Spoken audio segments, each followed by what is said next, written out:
still remember the first time I saw Jide. It was during my NYSC posting in Ogun State. He was tall, dark-skinned, and had this shy but confident smile that made my heart do something funny. He wasn't flashy, but there was something about him. He had big dreams. We became close. Not overnight, but slowly. He made me laugh. He listened. He told me about how he wanted to own a chain of barber shops. He had nothing at the time, just a pair of clippers and a rented room. But I fell for him. People warned me. "He's not in your class," they said.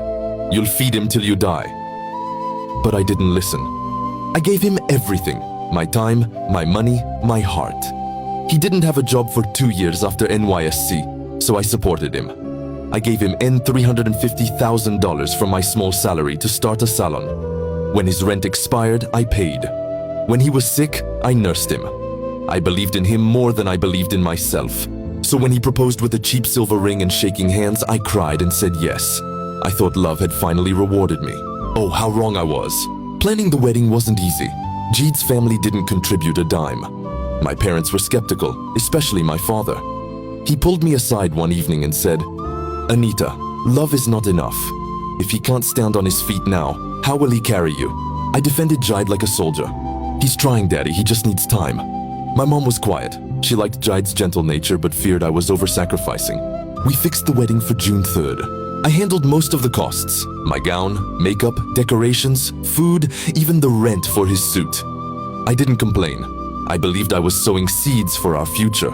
The night before the wedding, Jide didn't call. I messaged him. "How are you feeling? Nervous?" No reply.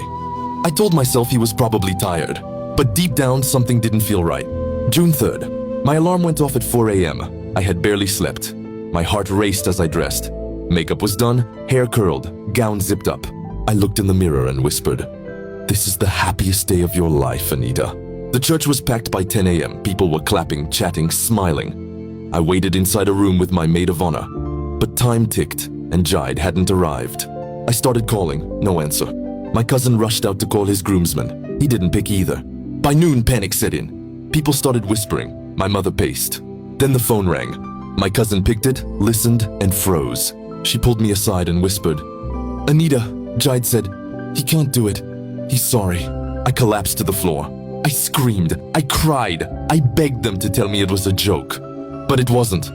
The man I gave everything to left me at the altar. Hours passed. The guests left. Some stayed just to gossip.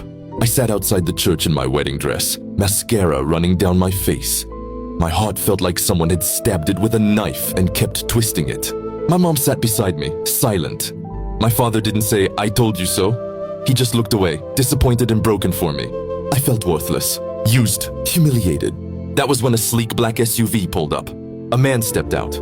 He was tall, dark, well-dressed in white native. He looked at me like I was not a broken woman, but a queen. He walked slowly toward me and said, "Are you Anita?" I nodded. "My name is Dominic. Your friend Kioma invited me. I know this isn't the right time, but I need to speak with you." Dominic knelt beside me on the church steps. "I know this isn't the moment you expected, but I've known about you for a while. I've seen your photo, heard your story, and I came here today because I was hoping I'd meet you." I blinked, confused and angry. "I just got abandoned," I said. "You think I'm looking for a rebound?" He smiled calmly. "I don't think you're looking, but I believe you deserve something better. And if you'd let me, I want to give you a better story." I stood up. "You're insane," I said. "You don't even know me." "I know enough," he replied. "You stood by a poor man for years. That says everything I need to know about your heart." I left without replying, but his words haunted me. 3 days later, I received flowers. Then another visit. Dominic wasn't pushy, he wasn't flashy. He was patient, consistent, and respectful. My friend Kioma told me the truth. "He's been asking about you since I posted your NYSC photo 2 years ago. He's not joking. I asked God for a sign. I cried. I prayed. And then I saw it." Dominic didn't fall in love with me after I was glowing and successful. He showed up when I was at my lowest and still wanted me. So I said yes, not because I was desperate, but because I knew a man who chooses you in your worst is the one worth building your best with. It wasn't loud, just family and close friends. Dominic flew in a small team of decorators, bought me a new gown, but he didn't overdo it. He held my hand at the altar and said, "This time, no one will leave you." As we said our vows, I cried. This time not from pain, but from peace. When the pastor said, "You may kiss your bride," he whispered into my ear, "Thank you for not giving up on love." I was no longer the abandoned bride.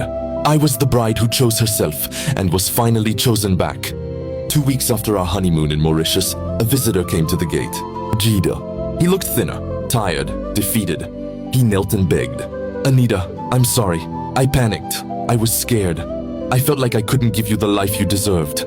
I know I failed you." I stared at him speechless. He looked at my ring, my house, my new life. "Is this what you left me for?" he whispered. "No," I replied. "This is what came after you left me." He cried. But I had nothing left for him. Not anger, not love. Only silence. It took time. Even though I had a new husband, the trauma of my past still haunted me. I had nightmares. I doubted myself. But Dominic held my hand through it all.